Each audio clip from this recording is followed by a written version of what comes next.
UTMB Health, working together to work wonders.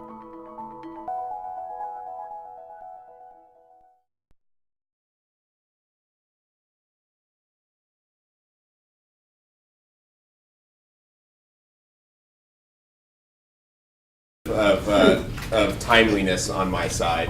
I'll also say that I kind of came into it on happenstance. I do research mainly on domestic violence and teen dating violence. And in fact, I'm doing right now a 6-year longitudinal study on looking at the risk and protective factors of dating violence. So which kids end up in healthy relationships, which kids end up in unhealthy relationships. And I just turned my head, I saw Alex Muir over here, who's helped me with some of my research in the office for the past few years. So she knows all the ins and outs about it. But that's my main passion, is trying to understand teen dating relationships and to promote healthy relationships. Kind of like the whole idea with, there's a program out of Canada, a dating violence prevention program called 4th R, where it's reading, writing, arithmetic, and then the 4th R being relationships, where we really have to focus more on developing and promoting healthy relationships in kids, because that's when they really start to develop that pattern of relating and dynamics. And so again, that's where my passion is, and I was developing my questionnaire for my second wave of interviews, and there happened to be a clip on the news about sexting and teen sexting, and how it's the next nuclear war, and that we are all gonna, all of our kids were gonna die from teen sexting. And of course I'm being hyperbolic, but it was just really sensationalistic representation of sexting, and I started to look at the literature and saw that there was nothing about sexting in the empirical literature. No one had looked at it yet. So these news accounts of it were really just, kind of just pissing and moaning without evidence. And so I put up fork. My survey was due to the IRB, which is the institutional review board that reviews research. The next day I made up 4 questions on sexting, because there wasn't anything out there on what to ask kids about it. Put it in my questionnaire, and not too long after that, I'm going to go to this first. This particular study received international attention. I think that our media relations department said that almost 1 billion people had seen these results. So it was on USA Today, WebMD, CBS, ABC News. So it was all over the place instantaneously, and this all kind of happened by chance, and now I'm doing more research on it and giving talks on it. In fact, a couple weeks I'm giving a similar talk to the Texas Pediatric Society. So thank you all for having me, and what we're going to talk about today is really just social media, kind of the positives and the negatives, and then the sexting and some of the details about it. I'm going to talk specifically about my study, Dating It Safe is what I call it, and I'll explain more details about it here in a second. And then we'll talk a little bit about cyberbullying, and I'll tell you what I found in my study as well with respect to that. Let me get by these again. So what is social media? Basically, it's anything that allows social interaction. So it's Instagram, Facebook, Club Penguin, which our kids have memberships to, and I don't think they've used in a year, but we still pay the monthly membership to. YouTube, any type of blog. It's any type of that allows social interaction. So the positives. So really, use of social media has definite benefits for children and adolescents. It enhances communications. It allows for a sense of social connectedness, especially with kids that are a little bit more introverted or shy, or maybe even sexually confused college student who is maybe exploring his sexuality, that maybe social media allows him to do that a little bit in a little more safer environment. So there's certainly some positives, of course, from a creativity and technical standpoint, and then it helps foster identity, so it helps figure out who we are. Some of the other positives are you can connect with friends and classmates, shared interest. If there's probably not a whole lot of stamp collector enthusiasts in your city, so maybe nationwide or worldwide there is, and you now have a cohort of people that you can talk with. Talked about that, and the other thing about this is it's not going away, right? Social media is not going away. As much as I thought the internet was a fad, apparently it's going to be with us for a little while. And we know that over half of youth log on to their favorite social media site more than once per day. A quarter log on more than 10 times, and many are always connected through their smartphones. And I would actually say that these numbers are about a year old, 2 years old, and they're already outdated. I would say it's closer to 100% of everyone is connected daily, not 100% of course, but daily. I am through my Facebook, and I really want to check right now that I said something. So we're always connected through our smartphones, or if we're not, we're checking it constantly. So it's complicated, of course, by these negatives of social media and click forming. So it's kind of a reflection of our offline lives. Cyberbullying, which we'll talk about here in a little bit, online harassment, sexual experimentation, sexting. You can see that this bad girl too says, "I hate you," and so maybe that was relegated to just the campus, and now kids that are being bullied might have to experience that after they leave school. It's anonymous, so if someone was wanting to bully someone else, they don't have to see their face and see their reaction. They can do it a little bit safer. I think this is the most difficult part of being a teen today, is having to be on 24/7. When we were kids, you could act cool or put on a second persona a little bit at school and, act like, whatever, that you don't watch 21 Jump Street with your mom and your brother right when you get home like I did, every day and couldn't miss it. But now you can't really do that. I mean, kids are on 24 hours a day, 7 days a week. It's, so they have to be kind of, quote, on at school, and then right when they get off, they have to say something clever on Facebook, or have to respond in a certain way, or text someone back, or wondering if they're going to get a text, or, it's a lot different than when we were growing up and we had to worry if the landline was going to be occupied by your brother. So it's a little bit different now. I think also it's complicated by sleep deprivation. We're looking at some studies that show that kids are being awakened more than once a night by a Facebook update or a text message or a call. And so that doesn't do good for REM sleep, where you need a good 4 or 5 hours to get into that zone and then let it repeat itself. So when you're getting woken up, that's not a good deep sleep. And so, and we're actually, we have a sleep researcher at UTMB, a couple of them, and I would like to look into that a little bit more. So, sexting. What is sexting? Well, it's a combination of the words sex and texting. I'm sure that didn't throw anyone for a loop. It's the practice of sending sexually suggestive messages or images, and it could be sending, receiving, or sharing. I focus most of my research on the sharing of images. I think that's what can get kids into trouble from a legal standpoint and from a psychosocial standpoint. But there's some really cool research going on right now with the messages themselves. And there's a group out of Dallas that has actually funded research. 100 kids were given BlackBerries, which, as an aside, was they had several dropouts because the kids would rather pay for an iPhone and pay for the monthly fee of an iPhone than get a free BlackBerry and free monthly plan just to have an iPhone and not a BlackBerry. So not a good statement to BlackBerry, but they had millions of messages out there, millions and millions of messages that are shared between kids that these researchers do. So it's going to take some time to look into the study, but it's going to turn over some really cool results of how kids are sharing and how they're talking to each other. So sexting is a new phenomenon. So of course the smartphones are not very old, and they're everywhere. So everyone has a smartphone. Who in here has a smartphone? Yeah. Who in here sends sex regularly? I'm just kidding. And then of course your kids probably have smartphones as well. And there's the popular press has picked up on sexting as from a psychosocial and legal health point of view, and what we see is that increase in smartphones. You can see from 2004 to 2008. Again, these are old numbers. This is a Pew Research study. It jumped from 45% to 71%. I don't have all the new numbers, but I know it's closer to 85% to 90% now. So everyone, and these are teens, again, that are having smartphones. 2011 study, 85% of 15 to 18-year-olds, 69% of 11 to 14-year-olds, 31% of 8 to 10-year-olds. And I'll say that when this study first came out and was receiving international attention, I was interviewed on BBC and CNN Radio and Wall Street Journal and all this stuff. and my daughter has no idea what I do for a living. I went to pick her up from school, and for whatever reason that day she asked me if she could get a phone.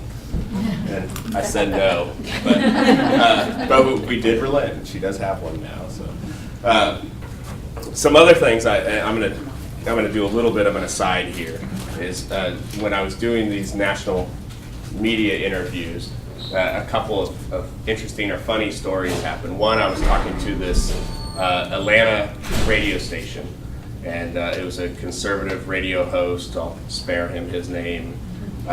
But he got me on the phone, and he's talking to me, and he's all, I was there to talk about the study, and he goes, "So Doc, and he goes into the story about a kid, tragic case where this kid falls and hurts himself on the basketball court, scrapes his leg, goes to the doctor, and you probably are lost, as I was when he was telling me the story. And the kid goes home from the doctor, ends up dying later, right? And so he's like 2 minutes on the story, which is forever in radio. And so I'm listening to this, and about, the whole way in, I'm like, what is he talking about? I have no idea what he's talking about. I'm thinking that to myself. And then about a minute into it, I figured out that he was probably talking about sepsis. And so, not sexting. And so he turned over to me and he goes, "So what do you think of that, Doc?" And so I said, Mr. Turner, I think you're referring to sepsis. And, I'm here to talk about sexting. And to cover his tracks, he's like, "Oh, no, I knew that. I just want to know what you thought." And so I was like, well, and then I went into some story about how it's important to. I have no idea what I said. I'm not an MD. In fact, I don't like blood, so that's why I'm a psychologist. So that was one story. Another story, since my wife's here, is I was on national Canadian radio. I had an interview scheduled later that day, and before it was a Saturday morning, and I was eating breakfast, and we started talking about my study, my wife and I, and sexting, and I said, would you have sexted, as a kid? And she immediately, I think before I even got the question out, she said, yeah, of course I would. And so I shared that story on national Canadian radio, and so now everyone in Canada knows my wife was promiscuous, and now everyone here knows, and the folks that are watching. So that's a couple of the stories. Pretty fun stuff though with that national radio media tour. It was pretty neat. It was about, I think, 40 radio stations in 2 days. So it was a very quick learning experience for me.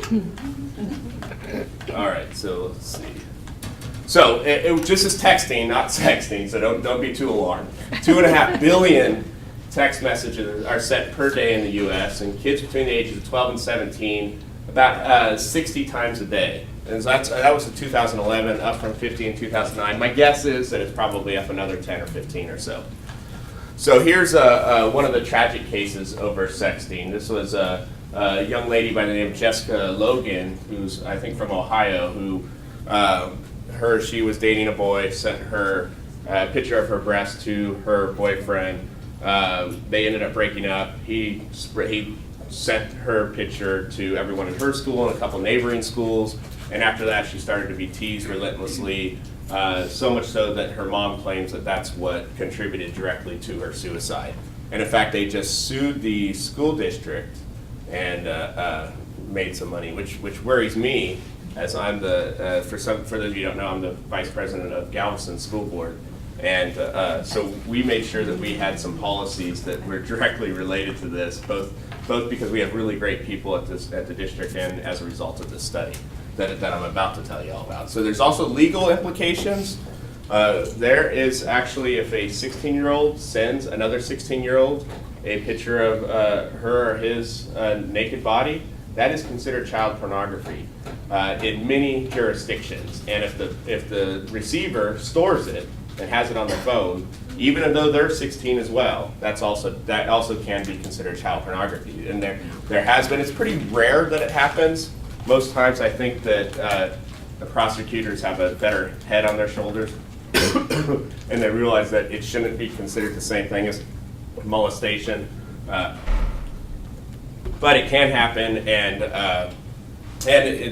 also though I would say to update that, Texas and several other states have made it a misdemeanor, not a felony anymore. And so no longer do kids have to end up on the sex watch list and go introduce themselves to neighbors.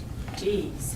Here's an interesting thing. This was in Kansas, a sculpture where it is clearly that's a phone that a camera actually, not even a camera phone, which is interesting. But looks like she is taking a picture of herself, her breast, and so that received a lot of criticism. I'm not ever sure what happened with that, but people were saying it was encouraging sexting and all that. So what teens are saying about sexting? Well, teens are saying that it is a more forward and aggressive than in real life because they can feel like they can be, more upfront about stuff. They can ask to, send me a pic or something to that effect. In fact, I just saw sharing this out of the blue. It was on Facebook on the way over here. Someone had put this on Facebook, said, "Send me a pic of you," and the person responded. And they spelled out "you," just the letter U, and so someone responded with a picture of the keyboard U. So they can be a little bit more forward and aggressive electronically, more so than they might be in person. And there's also this sense that it might make sexual advances a little more likely with the sext message. So why sex? What kids actually say is that it's an exchange between romantic partners or an exchange between where one person wants to be in a relationship with the other. Or in the last example where a partner sends it to someone and then distributes it to others. Surprisingly, that doesn't happen quite as often as we think, but it does happen quite a bit. So I also think it's interesting that when I did these radio, this is another aside, but when I did a lot of these interviews, a lot of people were asking about, kids these days, and I had to really kind of remind them or tactfully or articulate to them that, we would have all done this if, this goes back to not just my wife, but we would all probably have done this if we had the means. In fact, we just had Polaroid pictures, right? And so we had a few minutes, so we would take the picture and we have to do this. And we could have a few minutes before we make the mistake, and we can say, "What the hell am I doing?" Mm-hmm. Or even if we do show that person, what's the most people that can see it? There's only so many people that can look over your shoulders and look at the picture. So it's a bit different. I mean, kids have always been this. That's what kids do. It's exploring their sexuality, and that's what they do. And it just so happens that now we have the internet, and you can distribute it to millions of people instantaneously, and we have websites that I don't know the exact name, but it's like Sexting Pics or something where you can upload, people send their pics of their girlfriend to these, and it's a collection, encyclopedia of images. Yeah. Quite a bit actually, and there's not a shortage of content. I haven't seen that. That's what I've heard. Which, by the way, if you Google my full name, you see naked pictures of girls. So I'll throw that out there. What's that? Yeah, it has to be off of safe mode. So this is the data that was out before my study came out.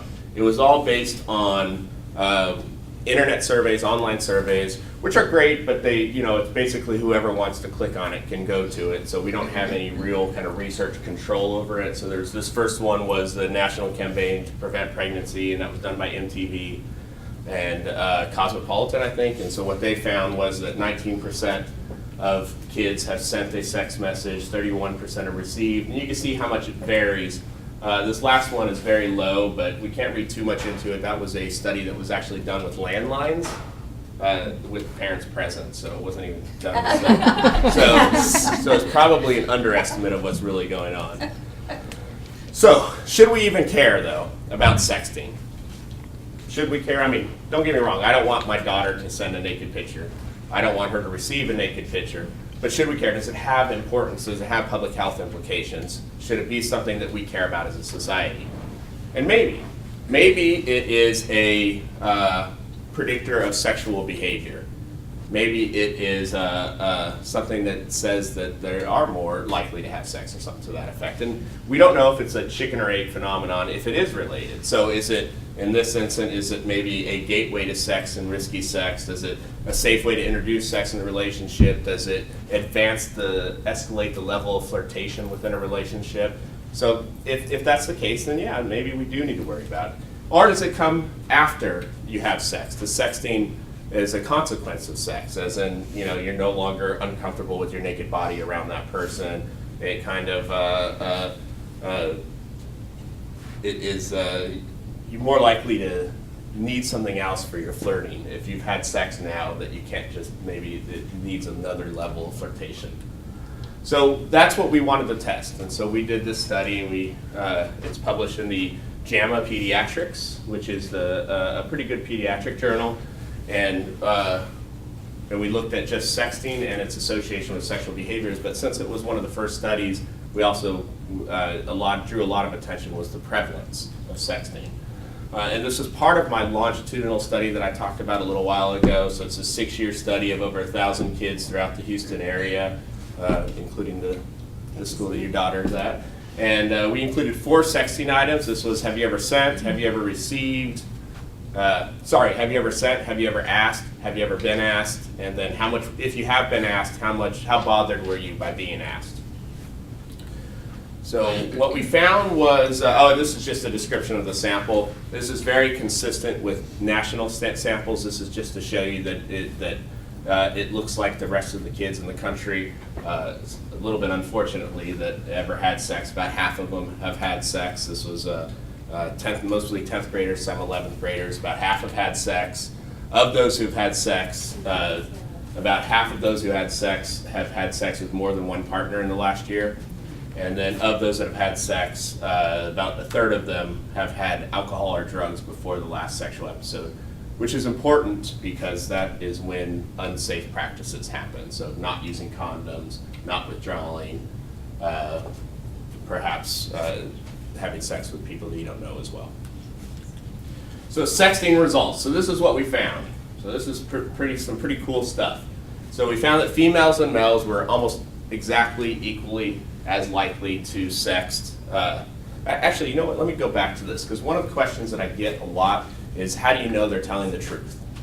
So of course, it's self-report, so we don't know 100% if they're telling the truth, but one good indicator is if our behaviors, sex, alcohol, violence, all that stuff is similar to what national surveys have found.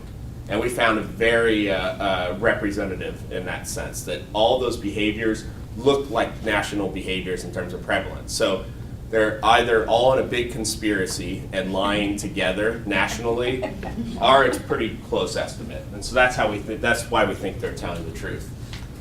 So back to this. So about 28% of boys and girls had sent a naked picture of themselves, have asked for. That males are about a little over double as likely to ask someone for a naked picture, and been asked, females, almost 70% had been asked to send a naked picture. So if you have a teenage girl, there is a 7 in 10 chance that she has been asked to send a naked picture of herself.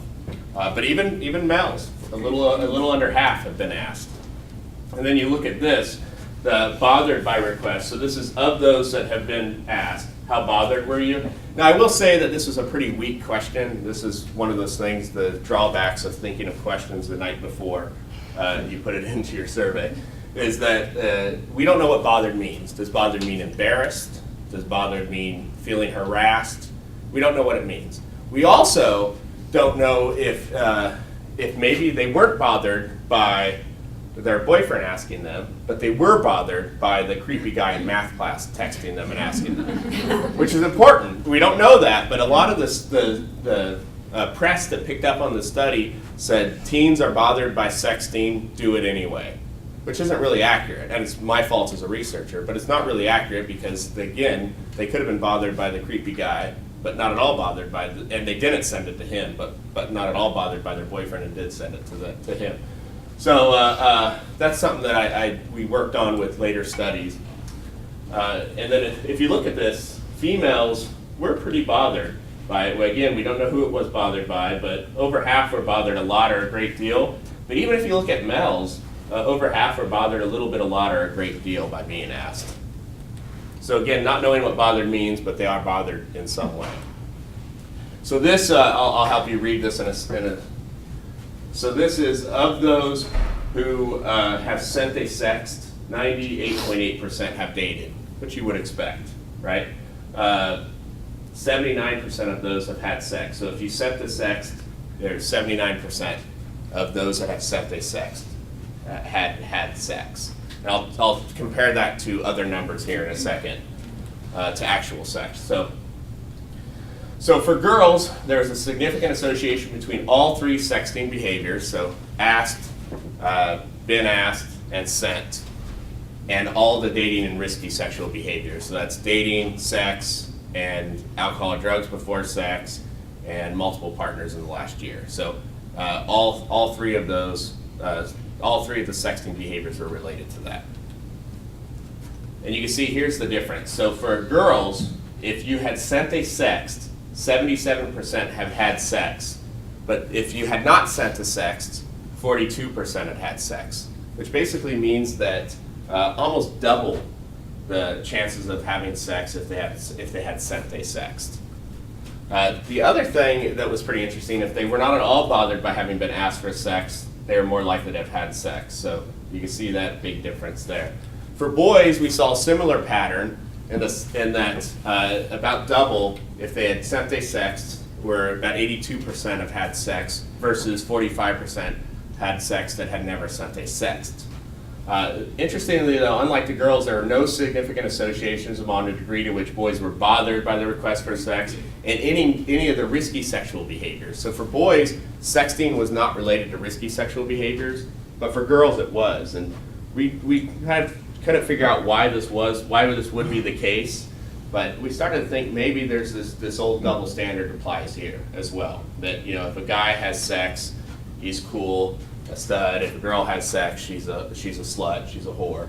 And it's of course an unfortunate double standard, but it's still in existence to this day. And so maybe the same thing is playing out with sexting, that for guys it's maybe a bit safer to send a sext, in the sense that, oh, it's just a guy being a guy or whatever. But for girls, if they are going to send a sext, they have to risk being labeled. And so therefore maybe that is a risky behavior in itself, which would be expected to correlate with other risky behaviors. So that's kind of our working hypothesis with respect to that. So we also wanted to look at whether or not sexting was related to psychological, psychosocial health. So this study is actually under review right now at the Journal of Adolescence. And what we found here was that it was not related to depression and anxiety, but it was related to impulsivity and substance use. So impulsivity shouldn't be a surprise, right? I mean, the more impulsive you are, the more likely you're to send a sext.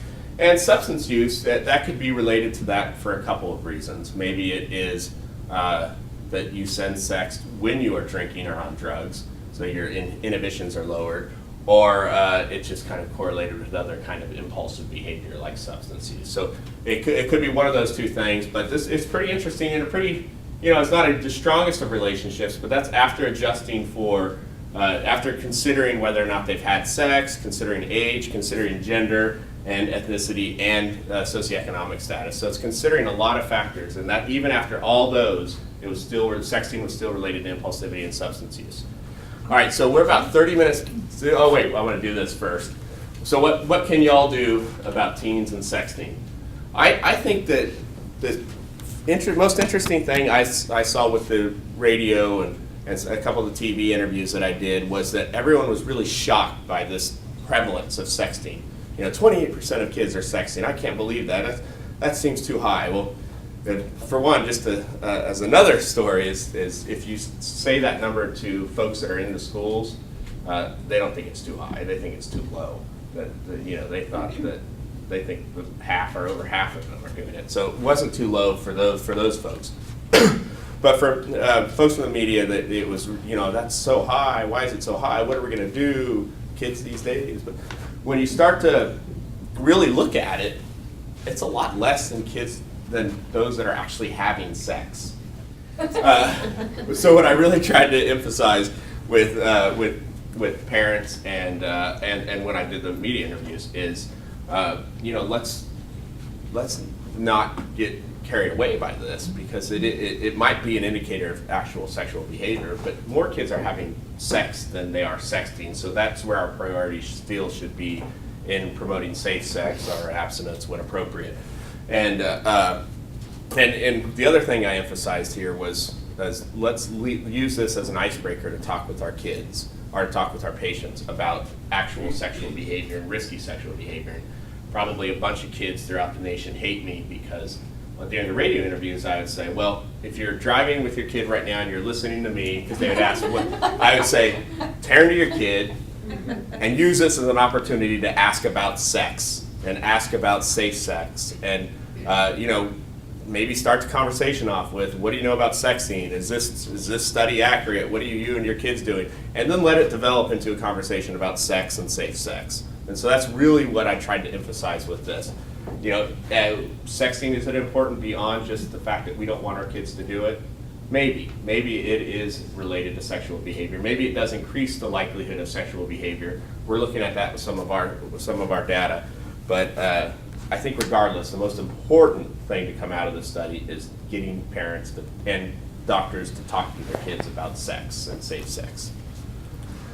So I'm going to change gears a little bit and talk about cyberbullying, and I'm going to leave plenty of time for questions because the funnest part about doing this talk is the questions afterward.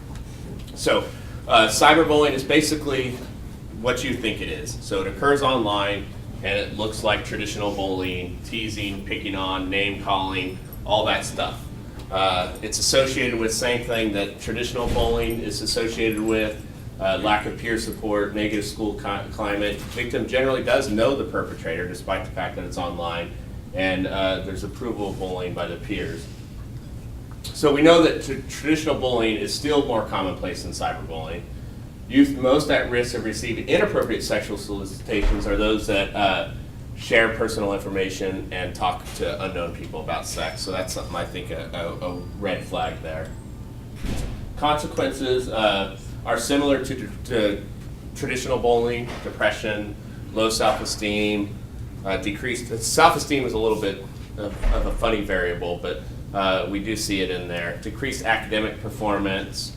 And what I didn't put on here some long-term behavioral and health consequences. And there's been some new research out there that says that bullying as a kid can predict later problems with relationships, substance use, and a range of things. So it's not just a I think a lot of people feel like it's kind of the topic du jour, the topic of the day, and it's just kids being kids, and we really have to get beyond that as a society, and I think that we have. At one of my kids' schools, they have a dress code, but on any day they can wear no place for hate. Is it right? On any day, just 2 days? Wednesdays and Fridays, sorry. So they get to wear no place for hate shirts, and so they have a reason. They encourage kids to really have an anti-bullying message, and it really permeates through all of their activities. So it's a really neat thing, and I think that people are starting to take bullying seriously. And especially when we've seen some of these recent cases. This was just last month where a young lady in England killed herself because she was being bullied. And if you guys remember this, it's a little hard to read, but that's Tyler Clemente. He's the Rutgers student that was videotaped having sex with another guy, and that videotape was dispersed, and he was, of course, ridiculed and embarrassed. And incidentally enough to this topic and how it's important it is, he announced his suicide message over Facebook, and he ended up killing himself. So it's certainly happening. These are just two examples, a few years apart, but there's been several others around that as well. So it's certainly something that we should pay attention to, even with some of the violence in schools. I think 12 of the last 15 mass school shootings since 1990, the kids have been found to be bullied. Interestingly enough, that the Columbine was not one of those cases. That was initially thought to be the case, that they were bullied kids, but when they looked back, it was actually they were perpetrators of bullying, which I think we can't ignore either. I think that they need our services and our love and our compassion and everything just as much as the victims, because what we do find is that there's a lot of bully victims, that the ones that are doing the bullying are also the victims, maybe different. Maybe they're bullied at home and they bully at school. So prevalence-wise, we see about a quarter of kids are bullied in person, 10% online. So the traditional bullying is still kind of the number one form of bullying. I don't think online bullying has taken over that.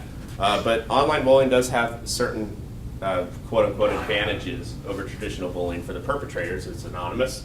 There's also some scary things, is that you can't, there's not a whole lot of cues, right? You can't pick up on nonverbal cues from the person. So maybe even if someone that might start bullying in real life sees that the kid is getting really sad, might realize that, oh wait, this isn't me, I'm gonna back off. But online, they don't get to see that kid being sad, so maybe they continue to bully.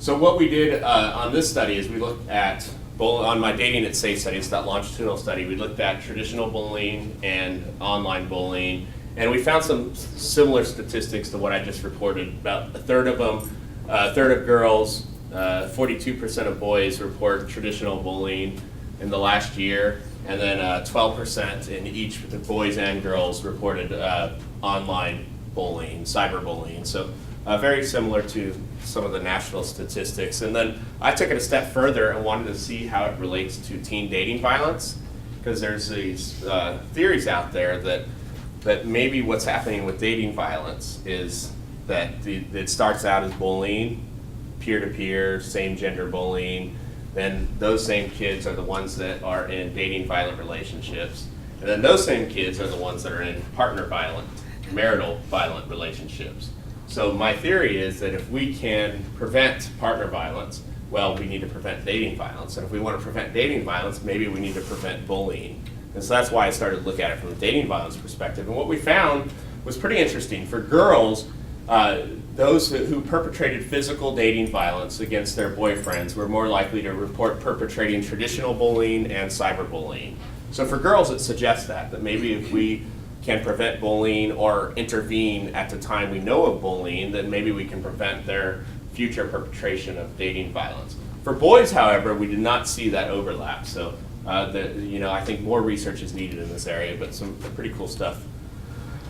So what can we do? I think knowledge is probably our most important weapon. So here's some things that we found on the websites where, it's some helpful hints for parents that, if you see your kid texting that, some of that stuff, you can know what that means. And they do this coding.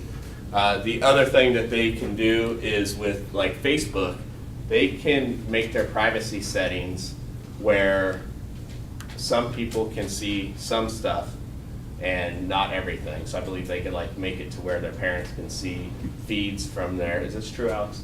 That people can see? So your mom can see feeds from people that you are okay with seeing feeds. She's seeing feeds from, but not others. So they can be very sophisticated about it. So just because you're checking their Facebook doesn't mean you're checking their Facebook.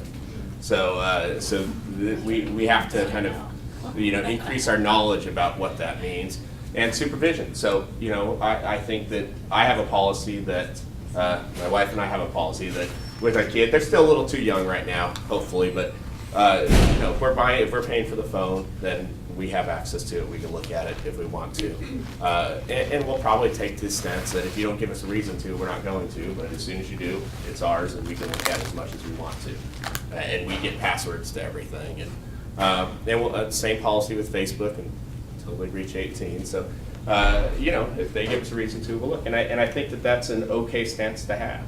I think it's individually determined, but if Alex, when she was in high school, she never gave her mom a reason to, then that would be fine, but until she does.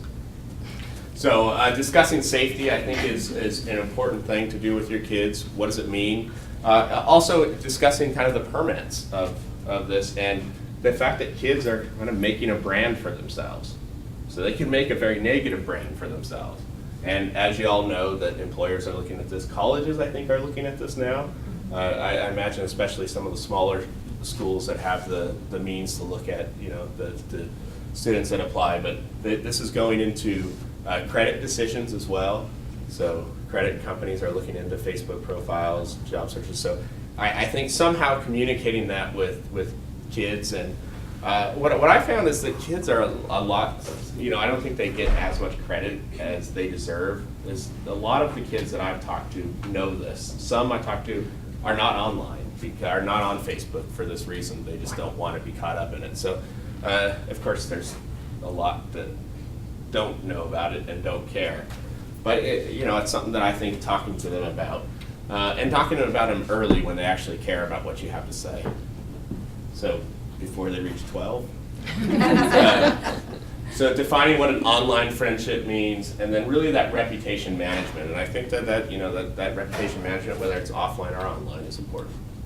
And so that's all I have, and I'm open for questions. And my expertise is not in technology, but my guess is that it would be a little bit less likely to be distributed if it's not a network, less likely to be hacked in the moment, but I think it's all recoverable. But where I thought you were going with it, there's actually a couple other things. And by the way, kids, I found out, don't use Facebook as much now. It's more of our thing. Yeah. So only old people are emailing and Facebook. Yeah. Yeah. So when I started my study in 2010, I first was all excited to get kids' email addresses to follow up with them. Apparently, they don't use email. They did it in 2010 either. I just didn't know. And then I started. I was like, all right, cool. I'm gonna get on Facebook and do all that. Well, by 2011, they don't use Facebook anymore. So Instagram is the Vine. Yeah. So Vine is a video program where I think it's 10 seconds of a video. Yes. 10 seconds of a video. There's also things like Snapchat, which is where you can send the photo and then it goes away after like 5 seconds or 10 seconds. I might have the name wrong, but of course you can just take a screenshot. It's on. But yeah. So there's new and innovative ways that are really cool. Like Vine is a really cool program you could see some really creative videos that these kids do in 10 seconds, and I think it teaches some. The ability to be succinct and concise and get your message across in 10 seconds. Really cool stuff, but it could also be really misused.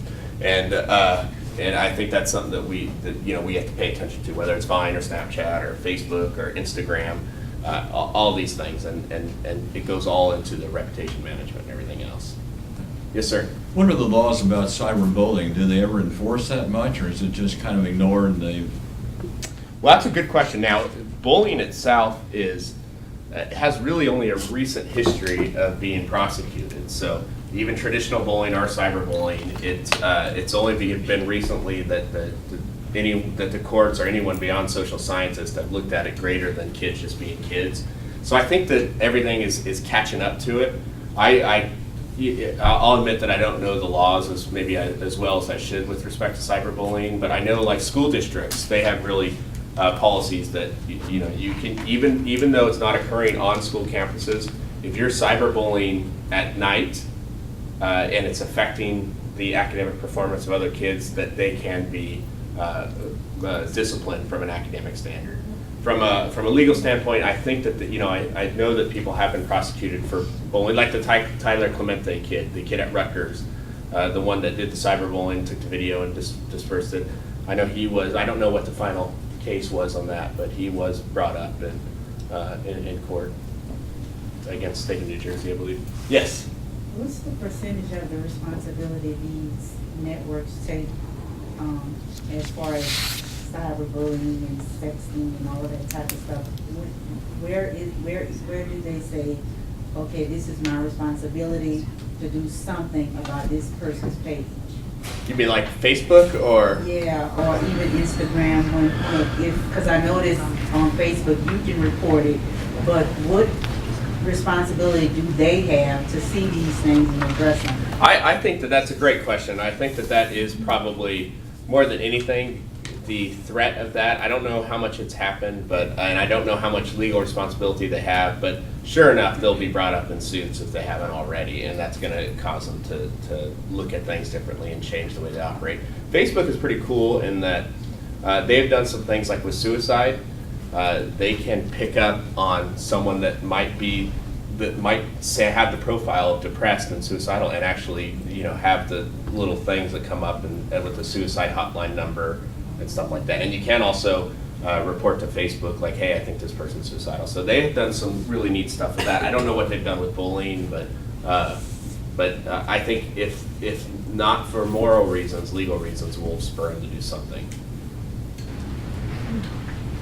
I have one more question. Yes, sir.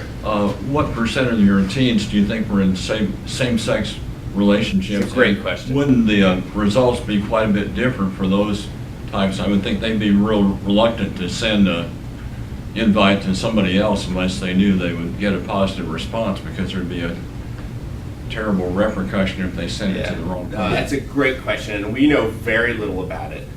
So in my study, we actually have a little bit better of a handle on it now. The first couple of years, we didn't ask about sexual orientation. We only asked about your previous partner's gender. So it wasn't a great estimate of it. But now we're starting to ask them on using the Kinsey-Likert scale from completely homosexual to completely heterosexual. I haven't looked at the data yet, but we are doing that, so we'll be able to do that a little bit better now. And I agree with you. I think that you can see it one of two ways, that they would be reluctant to do it, or maybe that they would feel a little bit safer to do that, maybe externally. Now, we have seen that there's a study by Eric Rice out of USC that he found that sexting was a higher incidence of sexting in same-sex relationships. But it's real, I think, too early to tell. Yes?